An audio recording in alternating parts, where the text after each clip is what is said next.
Have you ever had a dream so big it felt like the entire world was telling you it was impossible? That's the story of Jessica Radcliffe. From a young age, Jessica knew what she wanted. She wasn't born with a silver spoon. She had to work for every single thing. While her peers were chasing trends and listening to the noise around them, Jessica was focused on one thing, her goal. She faced countless whispers. She's too slow. She's not talented enough. She's just wasting her time. But Jessica knew something they didn't. She knew that the loudest voices aren't always the wisest. And she understood a profound truth. Just as the great motivational speaker Les Brown once said, "Your life is not a dress rehearsal. The curtain is up and you're on." While others were distracted by fake praise and empty promises, Jessica was in the gym.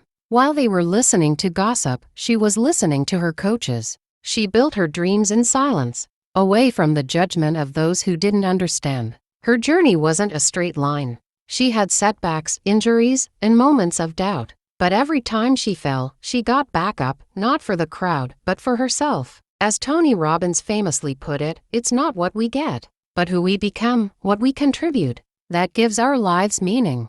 Jessica's story is a reminder to us all. In a world full of noise, your greatest power is your ability to ignore the fake and focus on the real. Don't let people who do so little for you influence so much of your mind. Stay in your lane, trust your vision, and let your results do the talking.